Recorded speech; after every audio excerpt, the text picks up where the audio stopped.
Hey everybody, John Troutman, Real Estate Knowledge Institute. We are doing our podcast, Truth or Comfort. We're here with Valentin Hernandez, and we go way back. We go way back, right? Right. From the gym days. I trained him at the gym, right? Can't you tell? Yeah. Still small. We'll we'll, we'll work on that. He doesn't listen very well. No. So you're a senior director Mhm. for labor analytics. You so that sounds like a very big title. I wasn't gonna That's a say little it anyways. bit. No, That's a no. little bit. Why would you say I that don't about know. yourself? No. All right. So you're in the commercial real estate space, Correct. and we have a lot of listeners that are in the commercial real estate space. And I think what you do is very interesting, and I think it's a lot of data that you have. And I know you can't share all of that stuff, but I'm sure there's some stuff that you can share with the listeners about what do you see in the market, what's going on, kind of globally, Sure. maybe nationally, and we could bring it down to a Phoenix level. But I wanted to first ask you, like, you're from Phoenix. Correct. Yeah, Mesa. tell the listeners a little bit about yourself. Sure. Grew up here in Mesa, Arizona. Did high school, college, went to ASU, did my undergrad and my master's at ASU. Decided to stay here in the real estate industry. Did 10 years for an accounting firm, E&Y, in the transaction real estate group. Went back and worked for the public sector. So half my background is in the public sector, half of it's in the private sector for commercial real estate. So now I'm here doing the analytics side and kind of just to the point that you were alluding to earlier. What we're seeing in the market, what we're seeing our clients look at is it's no more real estate driving the deal anymore. It's no longer the building driving the deal. It's where is that talent? For anywhere now, as clients are saying, well, show me where these are the functions that I have. Where is that talent? And then we'll let the real estate and the location, drive that. So that's secondary now.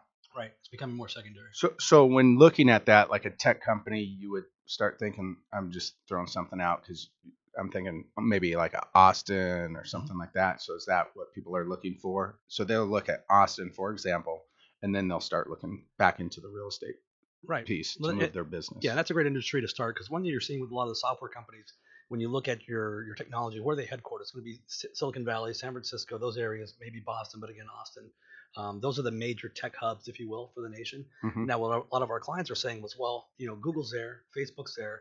I don't want to compete for that talent. The talent's great, but I don't want to pay Google money there because everybody who goes there knows that's kind of the payoff for them as an employee. We want to go there to work for the Facebooks, the Salesforce, the Googles of the world. So if you're a smaller user, smaller company, you don't want to go there to compete with the big dogs. You want to say, all right, where's that next tier market that I can be in? Is it Phoenix?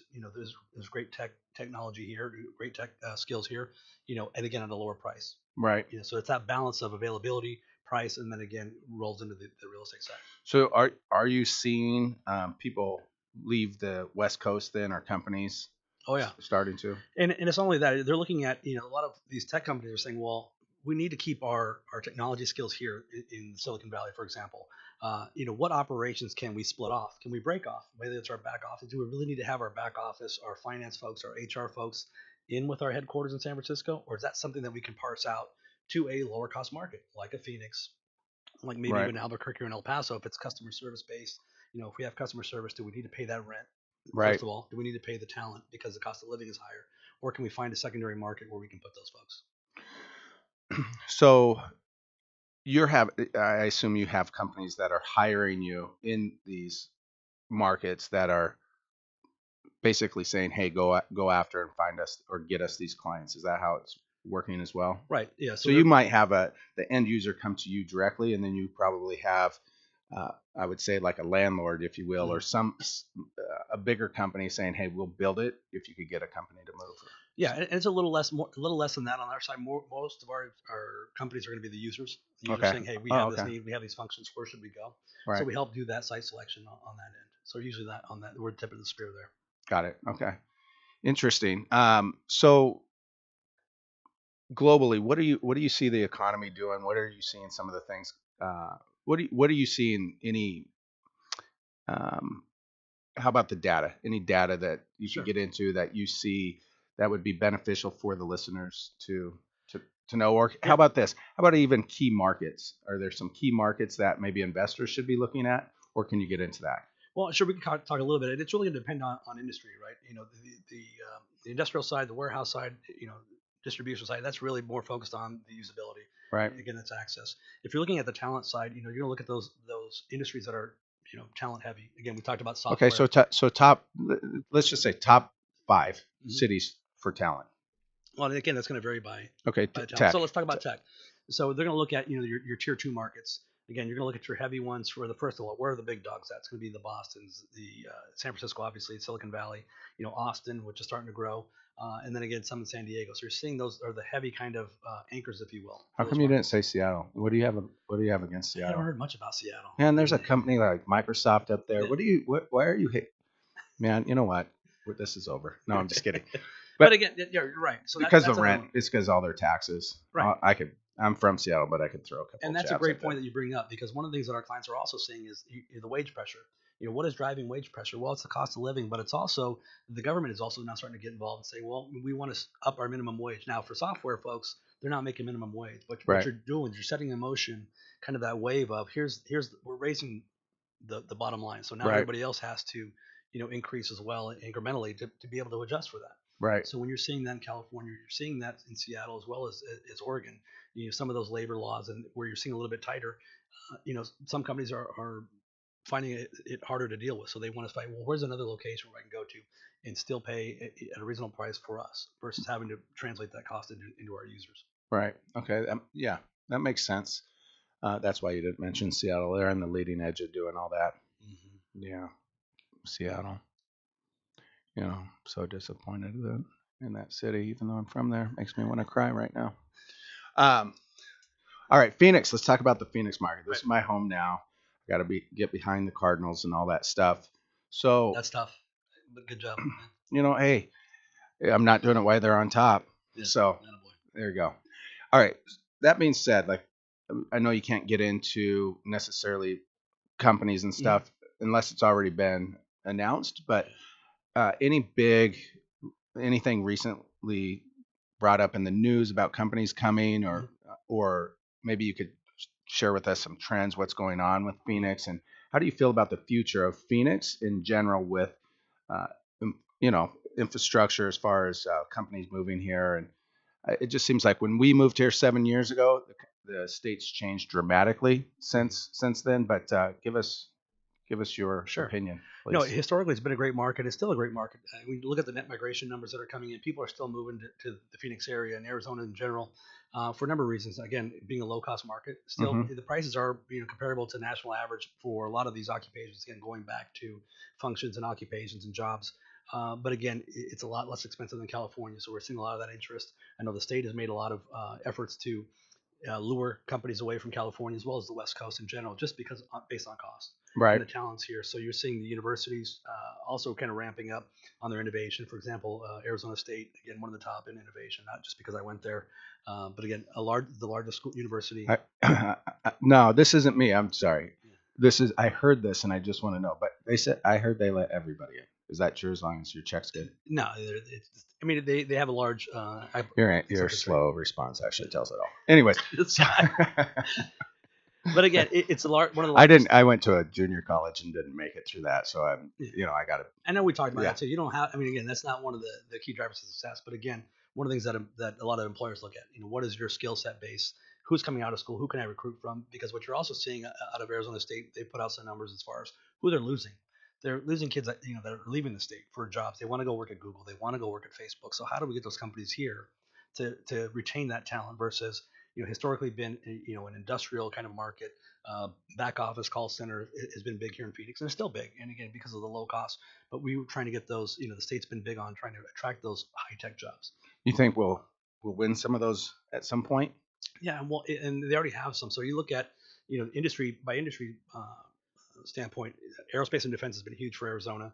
Still continues to be huge. A lot of announcements just recently as far as expansions in the market in Gilbert, as well as the Tucson area. Tucson's big on Raytheon's down there. So you have a lot of those users that have those higher skilled jobs. So again, you're seeing a lot of that success and that growth, and how do we continue to grow those higher tech jobs? You got Intel here, right?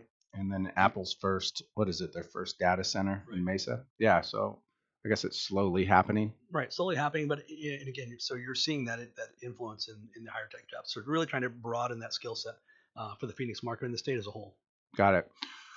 So if I take a step back and we go maybe a little, just a little more nationally, what do you see? I mean, because you consult nationally, right? Hmm. You're not necessarily Phoenix. You're more nationally than Yeah. Phoenix, actually. Correct? Right. Yeah. So we cover nationally as well as international. We have offices in Mexico City as well as the UK for international because again, a lot of these companies are getting more complex as far as their structure. So they want to make sure they have that reach. And again, the market is not small anymore. It's not your local mom and pops. It's now a global industry now as far as real estate goes in any of these users, any of these markets. So some of your clients have to be big companies that we've Hmm. all heard of. We don't need to necessarily bring them up, but they would be everyday household Right. names, Right. right? So when you meet with these people, they're the decision makers Right. typically, so they're pretty high up. Right. Okay. And that's what we start with, and then we drill down into the actual functions, those leaders of the functions. If it's an HR function they're trying to relocate or finance, we'll hit with those heads of the folks and say, help us understand what kind of functions, what kind of skill sets are you looking for? Do you need those folks that have a bachelor's or master's or a specific skill set? Now for software, to go back to that, they're getting down to the granularity of programming languages, so that's what we can get down to. That level of detail when we get down to maybe the top three markets. All right, how many of those folks say they have Java or C plus type skills, Python skills in order to kind of drill that down even further. So you're hitting multiple different layers for these. Wow, I mean, you get that gets. So how long does it take typically to maybe strike a deal with a company like this, or even gather the data? I guess once you gather it, you have it. So the next Yeah. person that's looking, but that sounds like there's a lot of work involved in it. Yeah, so we've got a proprietary model that we use that pulls in a lot of data from BLS, from things that you could buy, and it aggregates them. And then we also have a proprietary information that we pull from our own network, from our own research. We have our own research team that on the daily scrapes the internet, pulls data in, and draws up sort of what we call our labor profile and helps us navigate that data. How do you have all this data available? How do you navigate it and make it useful to that type of user, whether it's an industrial user or a tech company? Nice. So I started asking you the question about like you're meeting the pretty influential person in that company, the decision maker, and these are big companies. And so I want to know the listeners. It's not necessarily me, but I speak for the listeners because You got it. they want to know how many of these high up CEOs, whatever they might be, show up in the meeting in their Lamborghinis. I mean, I was just Well, I'm curious. just trying to count. There's so many. No, actually, I don't think any. I don't think I've seen one. So these So hey, just so everybody listening, I'm gonna bring up the freaking Lamborghini question every single time. So you got to wait for the Lamborghini question. It's always gonna happen. From an investor, sorry, thank you Yeah. for playing along. From an investor standpoint, though, looking at because we work with people residential, fix and flip. We work with people now on the commercial side. That's where we have planted our feet years ago. We do fix and flips only to pay for our commercial real estate. But I guess listening to everything that you're talking about in the Phoenix market, because that's where we're at, it's if you're an investor, I mean, all this stuff should be really good news for you guys to hear because the what do you think? What do you feel about the economy? Um, See, I was going there without even asking him. But I will say, like, if you're looking at some of these markets where people need housing, what are we growing at? 200 people a day? Something like that. Yeah, I mean, so we're growing, you guys. Phoenix is a good market. So from an investor standpoint, I'd rather be looking here than probably Southern California or definitely Seattle right now. Yeah, definitely net migration, something you want to take into consideration when you're looking at a market to invest in.